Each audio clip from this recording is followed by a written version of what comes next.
बिहार की राजधानी पटना में बनी ये आलीशान कोठी जिनकी है, उन्हें जगत सेठ के नाम से जाना जाता है। खंडहर बन चुकी इस कोठी का इतिहास हम सभी को जानना चाहिए। जगत सेठ कोई व्यक्ति नहीं बल्कि एक धनी व्यापारी परिवार का नाम हुआ करता था।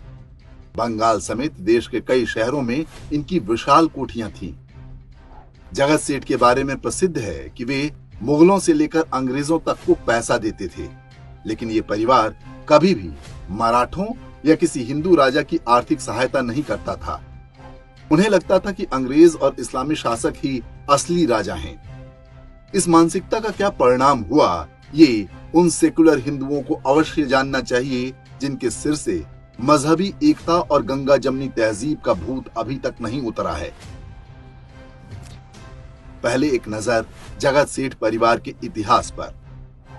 17वीं शताब्दी में राजस्थान के नागौर से सेठ हीरानंद साहू का परिवार पटना में आकर बस गया। उनके बेटे माणिक चंद ने व्यापार को पूरे देश में फैलाया। बंगाल के दीवान ने उन्हें पूरे राज्य में लगान वसूलने का काम दे दिया। इसके बाद तो मानो उनकी लॉटरी ही लग गई। पटना के रास्ते बंगाल के पूरे व्यापार तंत्र पर एक प्रकार से जगत सेठ का आधिपत्य हो गया। उस कालखंड में जगत सेठ की संपत्ति की तुलना बैंक ऑफ इंग्लैंड से की जाती थी।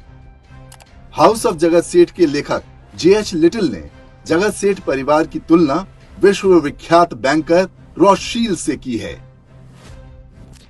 औरंगजेब के मरने के बाद जब मुगल साम्राज्य तेजी से कमजोर हो रहा था, तब जगत सेठ ने उनकी हर संभव सहायता की। जबकि इसी समय मराठे तेजी से भारत को अपने अधिकार में लेकर हिंदवी स्वराज्य की स्थापना कर रहे थे।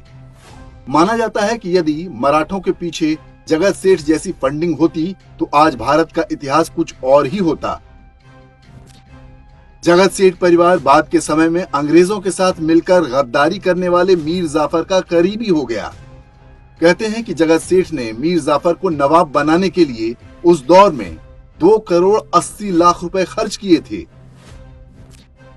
वर्ष 1757 में प्लासी के युद्ध के बाद अंग्रेजों ने बंगाल पर कब्जा कर लिया और जगत सेठ घराने से ऋण के रूप में लिया धन लौटाने से मना कर दिया।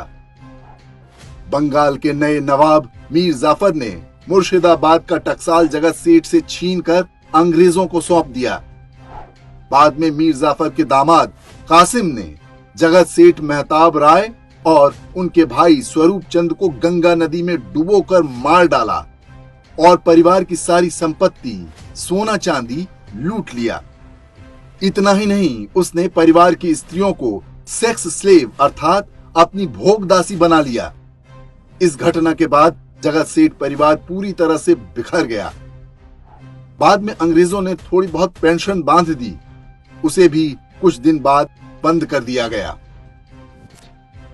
ये कहानी मत भ्रमित हिंदुओं के लिए एक सबक है, जिन्होंने अपने ही इतिहास से कुछ न सीखने की कसम खा रखी है।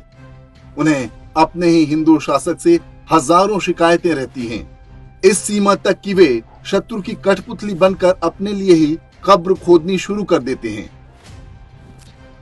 जगत सेठ का परिवार नष्ट हो गया, लेकिन उसकी मानसिकता हिंदू समाज में आज भी कायम है। आज भी अलग अलग रूपों में हम वही काम कर रहे हैं।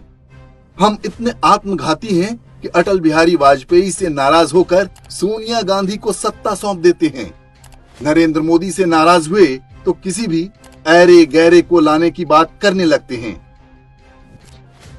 शहरों और गांवों में हमें कोई हिंदू एक्सटॉर्शनिस्ट बुरा लगता है, लेकिन मुख्तार अंसारी, आजम खान, अतीक अहमद जैसे गुंडों को खुशी खुशी हफ्ता देते हैं।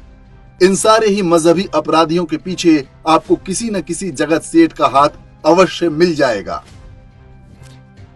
हम हिंदू एक्सटॉर्शनिस्ट को नहीं पालेंगे जो केवल कुछ पैसे ही लेगा।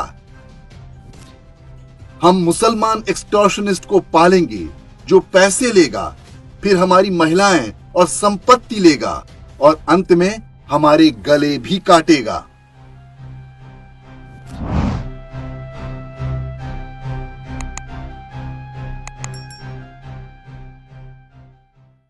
इंडेक्स ऑनलाइन के वीडियो समाज को समर्पित हैं। आप इनको डाउनलोड करके जैसे चाहे वैसे प्रयोग कर सकते हैं। चाहे तो आप हमारे टेलीग्राम चैनल से जुड़ सकते हैं। वहां सारे नए पुराने वीडियो आपको मिल जाएंगे। हमारे सोशल मीडिया लिंक हर वीडियो के डिस्क्रिप्शन में होते हैं। हमारा एकमात्र उद्देश्य हिंदू समाज को जागृत और एकजुट करना है। इसमें सहभागी बने। धन्यवाद।